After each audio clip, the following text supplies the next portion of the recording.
Hello, and welcome to Anime Audio Commentary. Today I'm going to be commenting on episode 12 of Chainsaw Man. If you'd like to watch along, then start watching now. So last we left off, Aki wasn't doing too particularly well. Because, yes, he does have the future devil on his side, but that only tells him what's going to happen. It doesn't necessarily give him the ability to avoid it. Now, it would seem as though, as he's sort of drifting on the border between life and death, he's sort of returning to this flashback we've seen before, where, Himeno tries to get him to smoke, and he's recalcitrant, but he eventually sort of goes along with it. The idea being, I guess, this is what his mind flashes to as he is about to die. It's no small secret that Himeno was a very important person to him, even if there wasn't necessarily romantic feelings. Although I'm of the belief that there probably were.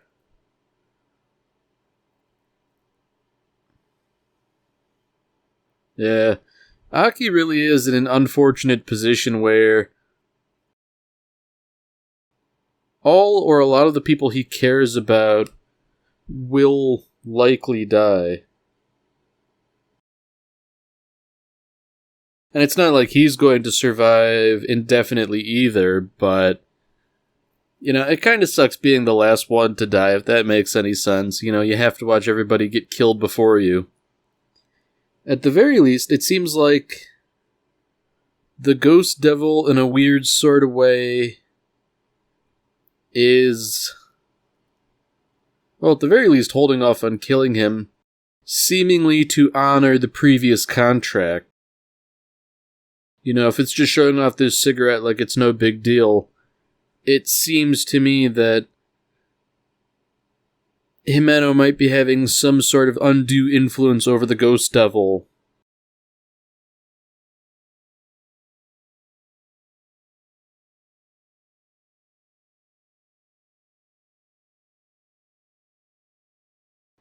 Now, shame on me, I don't remember if there's any significance to the writing on the cigarette, but, it's certainly a very meaningful thing.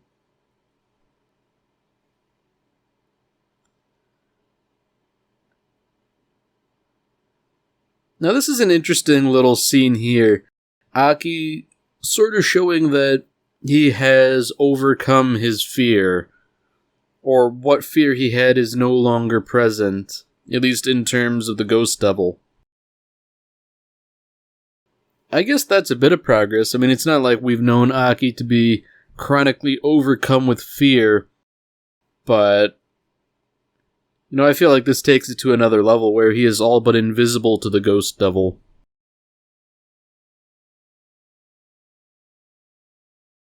So seeing that he's now killed a devil, and a pretty powerful one at that, this doesn't bode well for the snake lady. I'd imagine there's only so much she can do to hold off Aki now that he's killed one of her thralls, and is certainly fixing to kill her.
So, in regards to this whole season of the anime, this 12 episode set, and how far the plot has progressed essentially, I've been thinking about it, and I think ultimately I'm kind of content with it, you know? Because at this point in time, we're getting to a place where stuff happens, and then there's closure, and then, God willing, we're gonna get like a little teaser of what's to come next.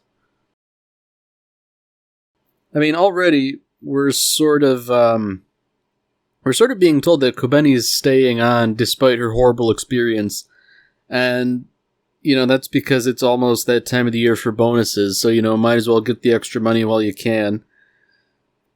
Oh, the poor girl. But you know what? Her suffering is very entertaining.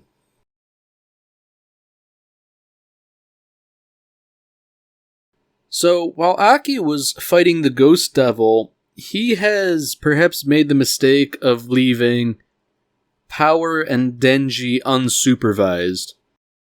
Denji's already intimating that he wants to go after Katana Man, and you know, the feeling's kind of mutual. Surely it will be a destructive fight, but that there isn't somebody sensible to sort of hold their leashes, you know, it seems like this can only lead to trouble. I mean, case in point, Power has decided on her own that she wants to slaughter these zombies, and she expects to lead from the front with Denji in the rear. I mean, naturally, Denji doesn't much care. You know, he's already slaughtered zombies before, it's not that much fun. And frankly, Power has left him out to dry many, many times before, so, you know, turnabout is kind of fair play.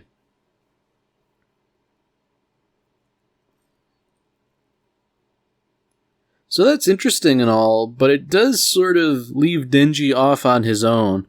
And considering what had happened the last time he encountered Katana Man, well, it didn't go too well for him, so assuming he sort of keeps his wits about him and he remembers his training, he should be, I guess, better off.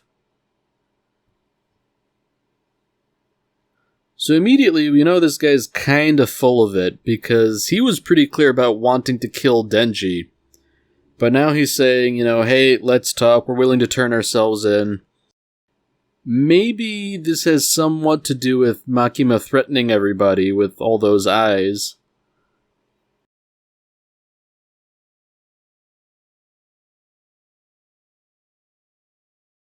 It's interesting that they're taking this approach where, you know, they just want Denji to atone for his crimes.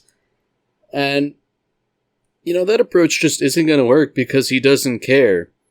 I mean, first of all, he did nothing wrong. They were zombies, but even if they were just normal Yakuza trying to kill him, Denji just wouldn't care. And frankly, he'd kind of be right not to care.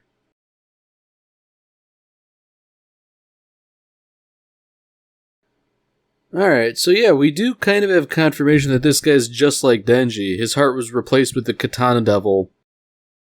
But unlike Denji, he seems to be sort of troubled with his sudden lack of humanity. Although, oddly enough, he is less human in a way in that he seems to just be doing evil stuff, whereas Denji, he just doesn't really care about a whole lot, you know. He wants his life to be better, but, you know, killing devils and all that is just sort of incidental.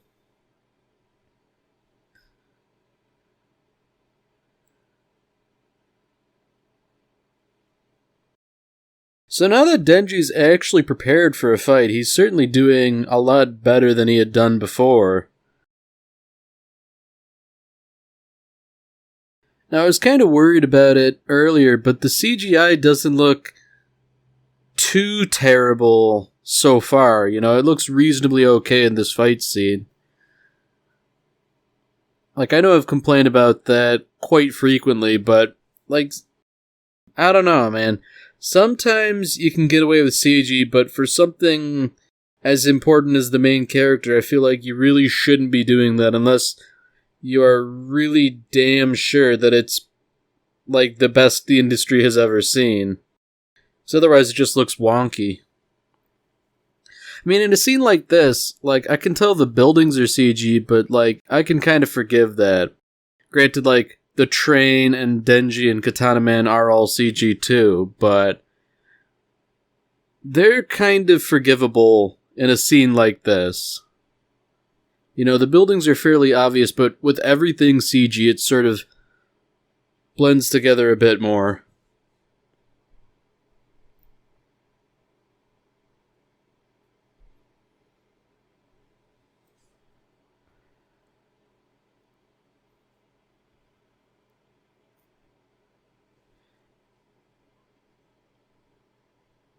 So it's kind of, maybe foreshadowing isn't the right word, but it's sort of hinting at, like, future plot points that Denji's whole reason for all of this is he basically just wants Makima to praise him.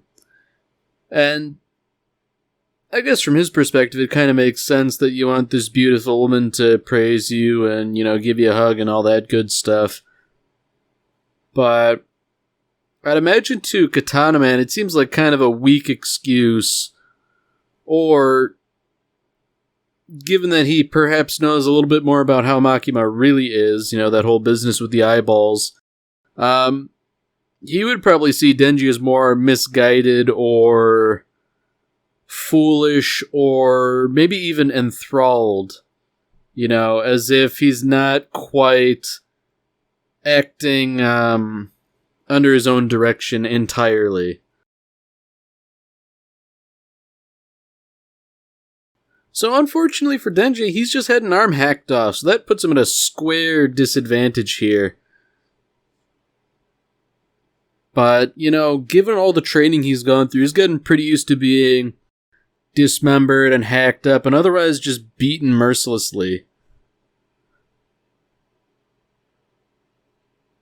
Now, even though he is missing both his arms, I feel like Katana Man's sort of fatal flaw here is that he's kind of underestimating Denji. Granted, in his position, it's easy to do, seeing as how poorly Denji showed before, but he had underestimated Aki, and that cost him.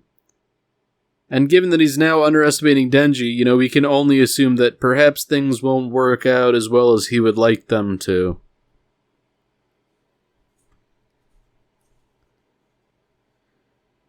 Now, so far as I can tell, this scene is lifted directly from the manga, like, panel by panel.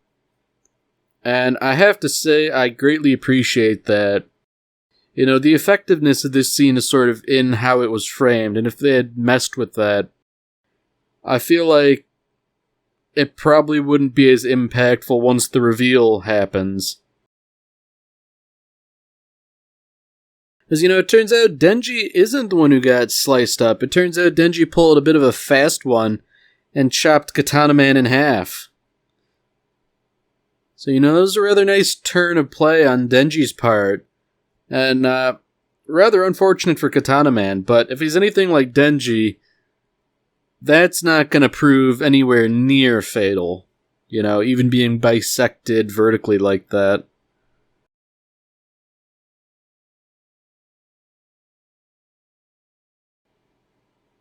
So I guess, you know, that's like most of the action out of the way. Now it's just sort of wrapping up loose ends and a bunch of other stuff like that.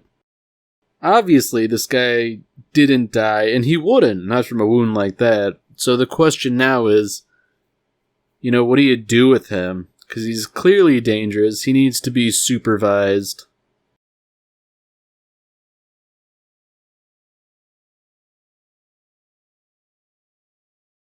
I mean, obviously, he's none too happy about his situation, but it's pretty clear that Denji triumphed over him on merit, so I don't think there's much for him to worry about if anything were to happen again.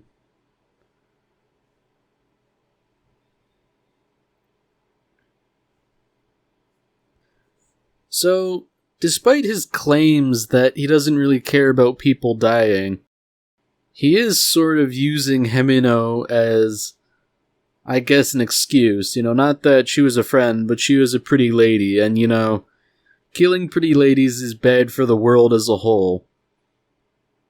I would have to say I tentatively agree with that belief.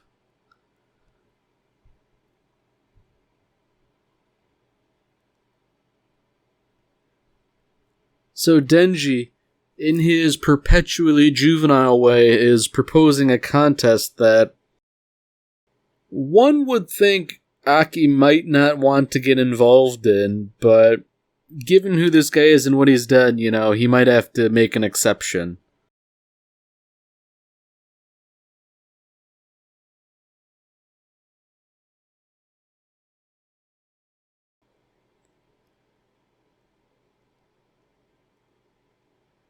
That's probably putting it mildly the way they've translated it in the subtitles. What Denji means is that they're going to kick him in the nuts alternately, and whoever gets him to scream the most wins. I mean, Aki knows firsthand how, I guess, diligent Denji is about kicking below the belt, but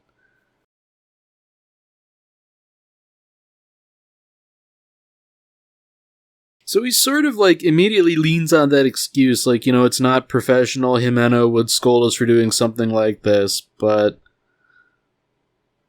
they raved that cigarette, easy revenge. Frankly, this is probably the easiest revenge you're gonna get, my dude. He's already tied up and gift wrapped for you. Just take a couple kicks.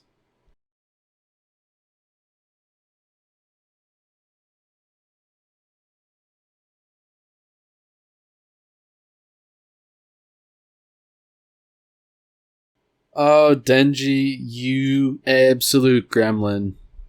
They're just gonna snip him off, and that's the prize for whoever wins. Oh dear. I wouldn't want that as a prize, and I can't imagine either of them would either, frankly. So I guess we're sort of spared from witnessing the contest itself. I suppose we'll see the aftermath a little bit, but I don't know. Probably for the best we don't have a dedicated 2-minute scene of just Denji and Aki kicking him in the nuts over and over again.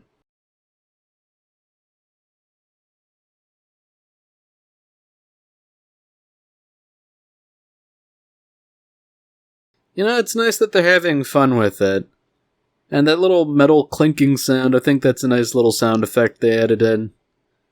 Definitely adds a little je ne sais quoi.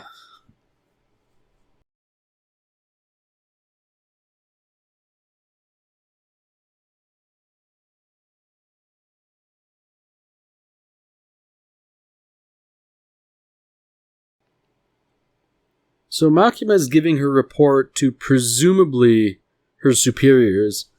Sawatari, the girl with that snake devil. As it turned out, she had made a contract with the gun devil, gave guns to the Yakuza, and in exchange for all of that, she had to retrieve Denji's heart.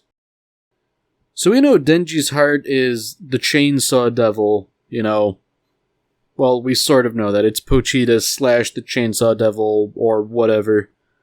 But it's still not really clear why everybody seems to be so fixated on the chainsaw devil.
You know, I really like that ending animation, just showing power Denji and Aki go about, slice of life business,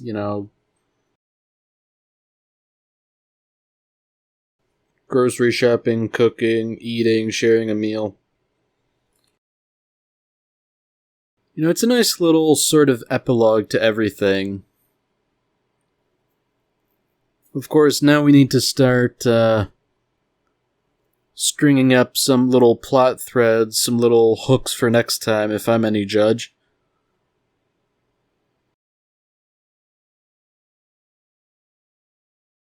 It would seem that Aki is finally getting around to smoke that cigarette he was given, thereby sort of getting some closure.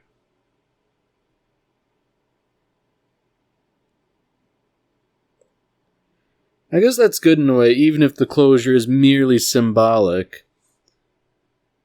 Well, at least in this instance, he did get some pretty decent revenge against Katana Man. It's probably about as practical as you can get in terms of meaningful revenge.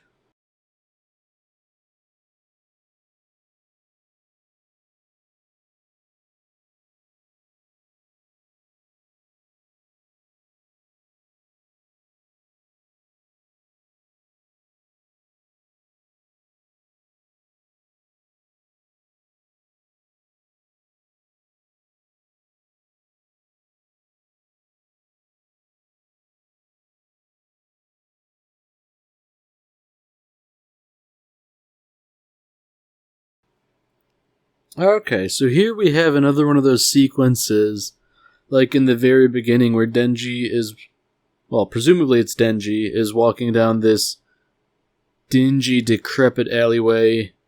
There's a door at the end, and, basically he has the choice between opening the door or leaving it shut. I guess in a sense this is nice as it bookends the series. I believe this was the very first scene as well.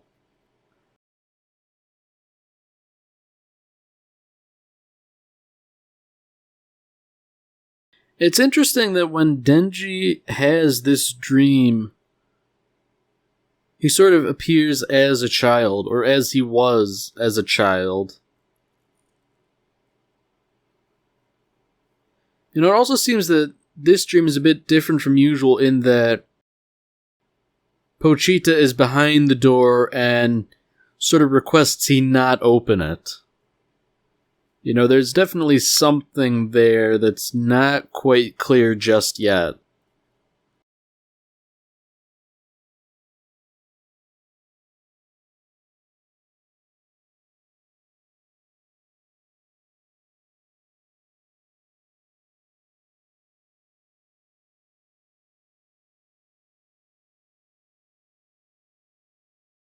But none of that really matters because it seems like they're setting up the next little arc. Alright, well that's it for this episode. If you've enjoyed it, then by all means, tune in for the next one. See you, Space Cowboy.